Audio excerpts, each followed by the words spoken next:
Contrary to what everybody believes these days, the current C8 Corvette is not the first mid-engine Corvette. That is all fake news. What I'm standing next to is actually the first mid-engine Corvette.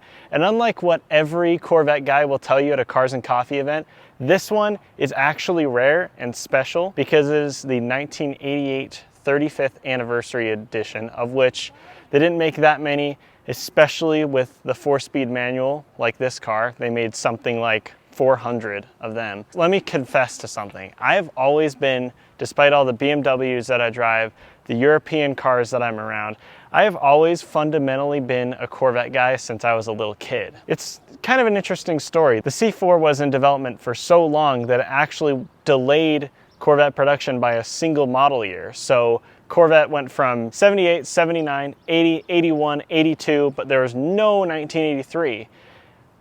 Technically, there were some 1983s that were used for testing, crash testing, emissions, blah, blah, blah.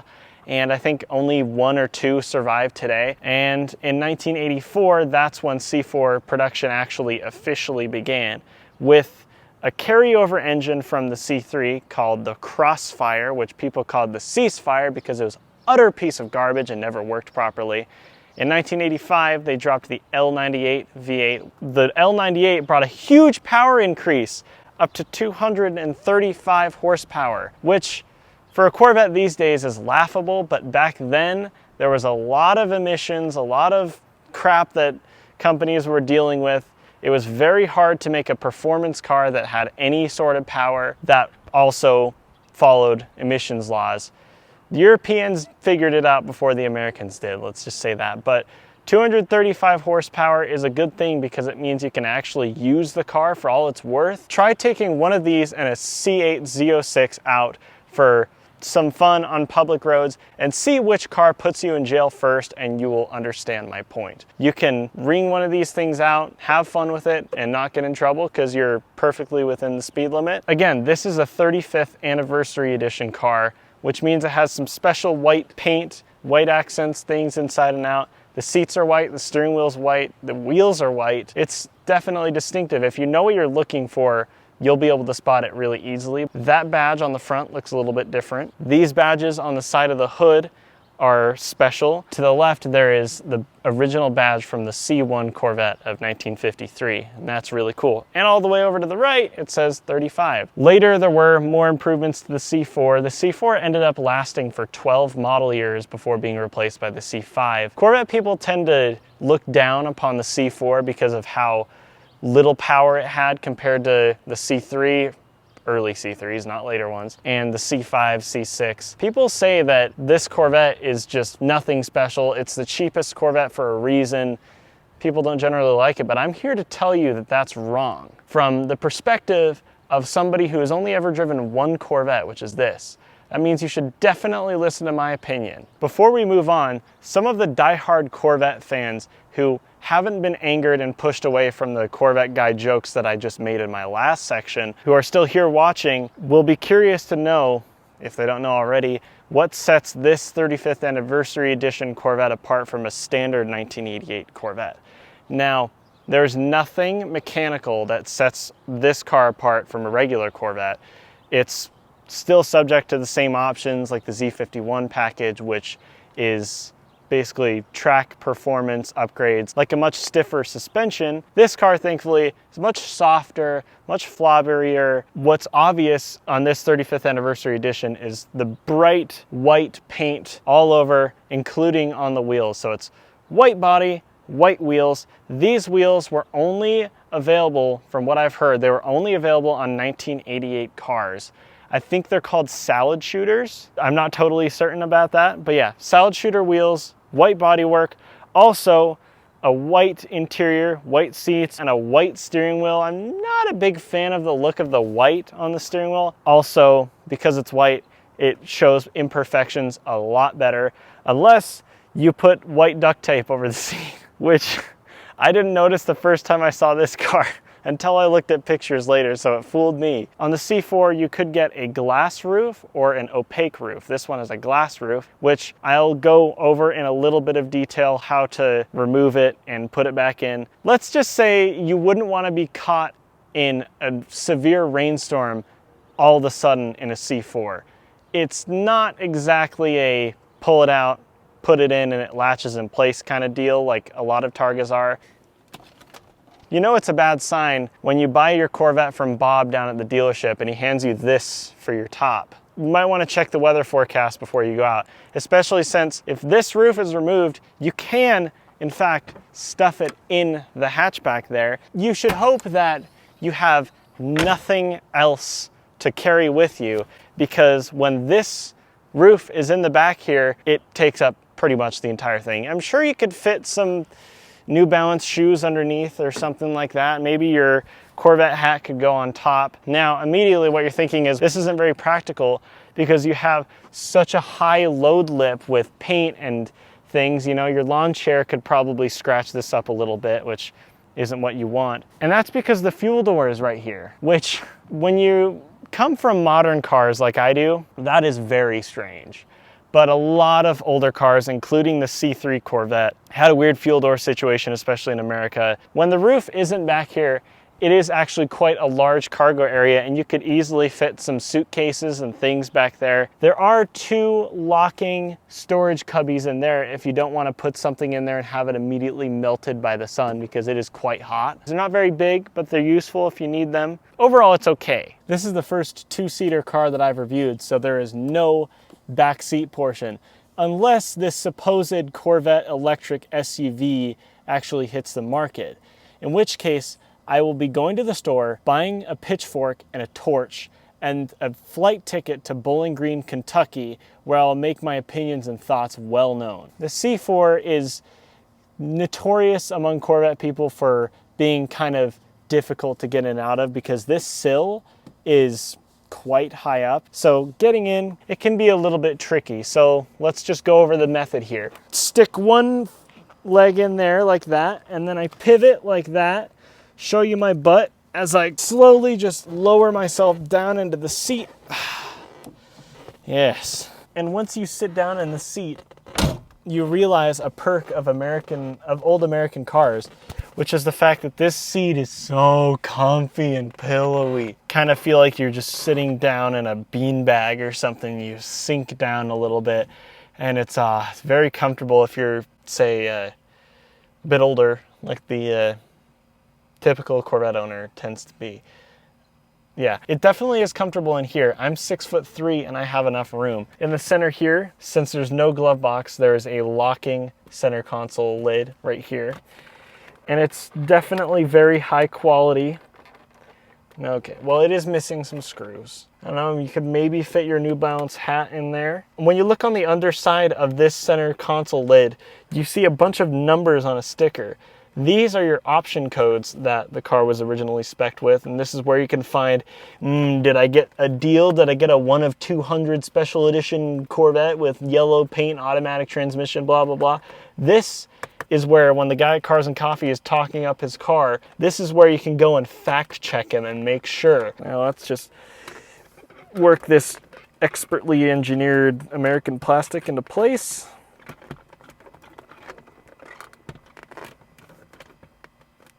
Was that in? Oh yeah, it was in the whole time. Cup holders here, which are pretty garbage cup holders by modern standards, but to be fair, I don't believe that 7-Eleven had invented the big gulp yet, so American Corvette owners didn't demand it from their cars yet. I guess it's better than nothing. Special weird 4-speed manual transmission. It's technically a 7-speed manual transmission, so it's a conventional 4-speed automatic. It's a conventional 4-speed manual, but it has overdrive, automatic overdrive on 2nd, 3rd, and 4th gear, which you activate by pressing this button on the top of the shifter. The one complaint that people have about this transmission is that it's very clunky. I mean, you can hear it. Neutral, sometimes I'll think, am I in neutral or am I in a gear?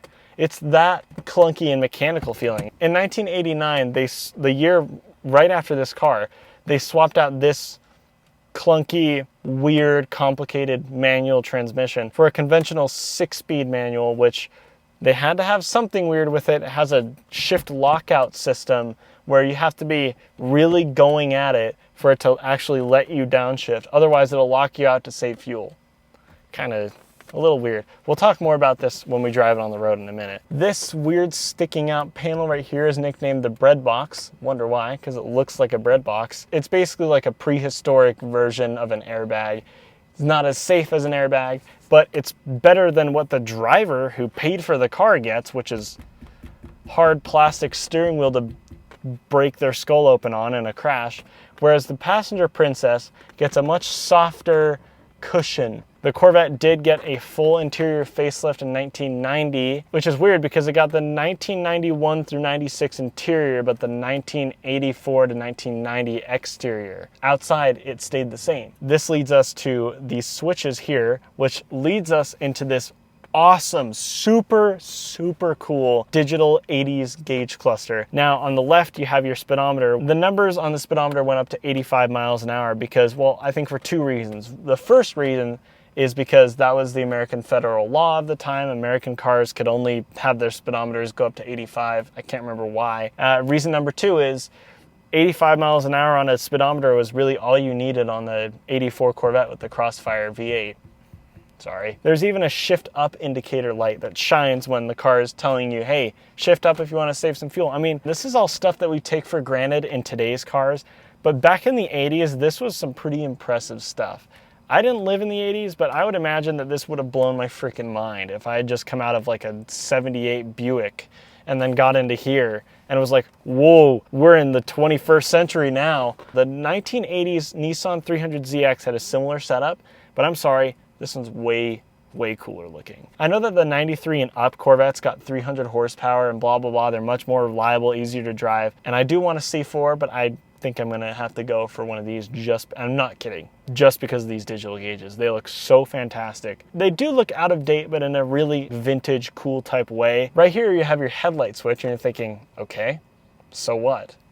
These headlights are pop-up headlights, but they're not just pop-up headlights. They rotate all the way around.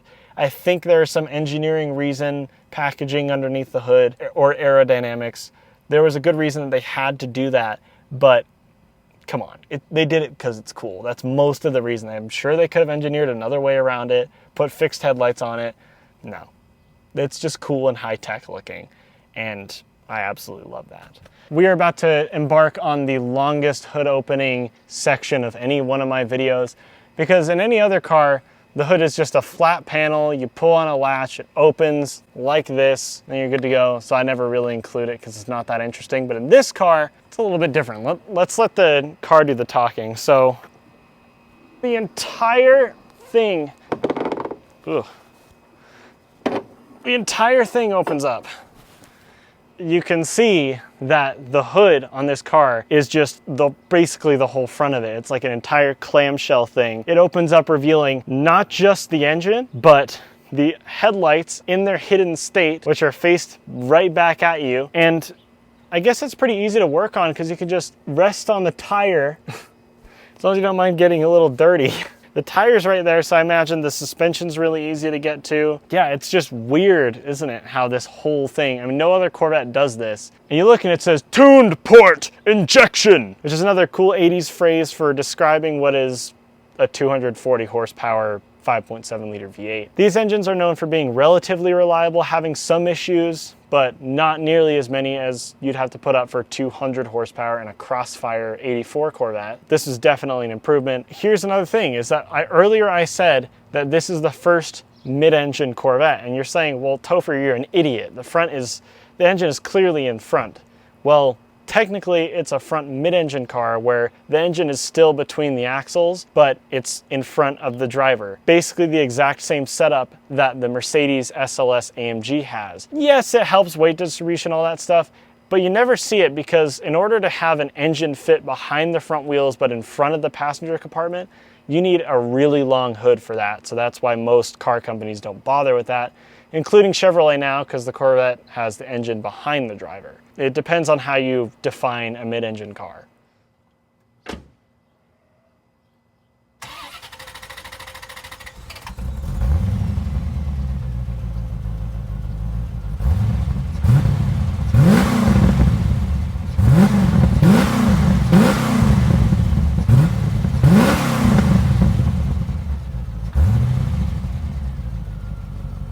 think we can all agree that that sounded pretty good. Ooh, and it cracks right off that time. So I mean, first gear, there's my light telling me to upshift. In this car, you definitely feel very low to the ground. That couldn't be more the case. And gear shifts just feel so manly, and I love that. Just the whole mechanical feel of it. Now the ride is quite bouncy and not very good, but I mean, it's a sports car. When you're at idle, I don't know if it just doesn't idle right, or if it's just the typical American V8 where the whole car shakes when you're idling, but it's got that feel to it. I mean, I get why people wouldn't like this transmission. So let's try that overdrive, shall we? So I'll downshift into second and press the button. Oh, overdrive was on. That's why it was. Okay, overdrive is off now. Now it's on. Now it kind of lurches forward. It feels like an automatic shifting, but it's kind of interesting how it works. I'm going to open it up a little bit here.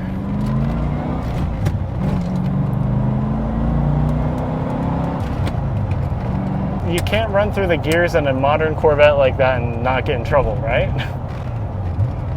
Rev matching is easy. The clutch in this car is quite good. It's not too springy, not too rubbery feeling. It's great. I mean, the shifter might feel a little bit too mechanical, but overall, not that bad. So here we're getting on the highway.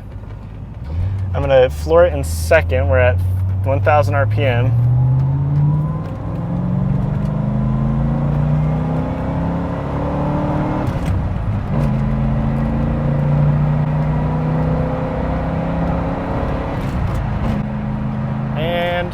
That was very nearly to the top of the speedometer, which again, all I'm getting is 85 miles an hour, not very helpful. But since we're now on the highway, we can try that overdrive. And now it's barely tootling along at 1,200 RPM at 61 miles an hour. I mean, this is a great highway car, and I can still shift into third, into second. It won't deactivate overdrive because I've got overdrive in second, third, and fourth gear. It does tell me on the tachometer that I am in overdrive, which is nice if you're an idiot like me who has already forgotten several times driving this car that he was in overdrive, and he thought, this car feels kind of slow. It does rattle and shake over bumps pretty badly sometimes, but for a 1980s American sports car, this thing is great on the highway. It's fantastic. Basically, just like driving a 3-speed automatic that's been combined with a 4-speed manual. It's really weird, but it's interesting. It's telling me to upshift, but I'm in fourth, so we'd have to do overdrive. But it's a little bit too low now, so I'm going to go into third. It's crazy. There's 7. It's exactly what you think. There's 7 different gears. You just have to get used to it. It's like you're driving a 7-speed manual. It's basically what it is.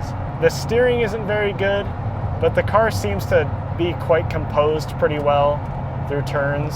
I do wish the coolant temperature was like on a dial with a needle rather than a number, because I have to look at that number and think, okay, what's bad and what's good?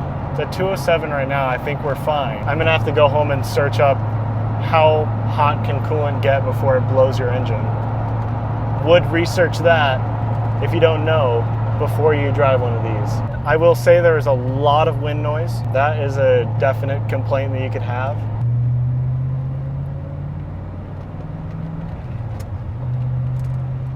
And it's just such a pleasure to row through the gears.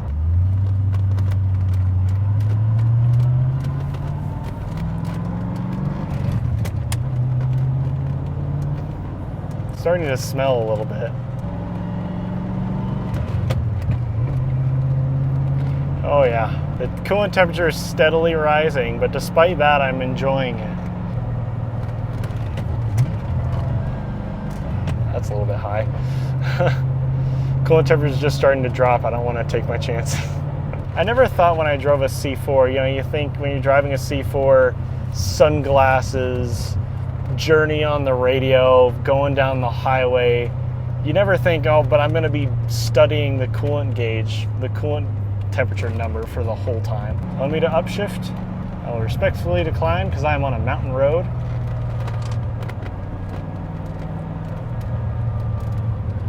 Yeah, definitely you can feel the front getting away from you a little bit if you take it a little too fast.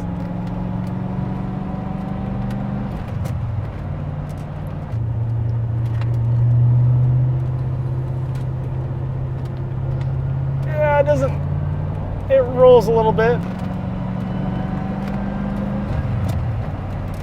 Maybe not as fun as some cars on a mountain road. Still an enjoyable experience in its own little way. The brake pedal feel is not the best.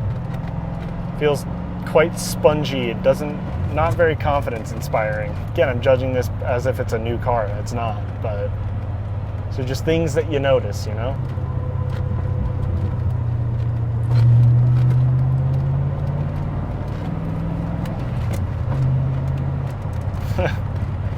Yeah, it's not the best handling car in the world. Let's just say that. It's okay. For an 80s sports car, it's fine.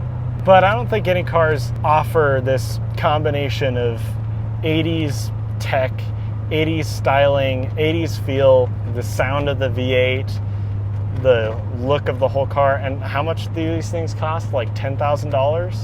You can get them as low as $5,000. If you want a crappy one, you can get one as low as $5,000. Yes.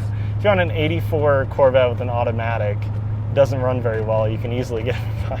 Yeah. So I'm gonna end the video there. I want to thank everybody for watching. I hope everybody has an awesome day. Bye-bye.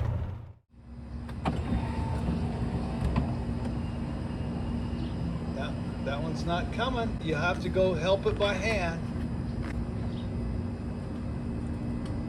There you go. Whoa. Well, it ain't gonna stay.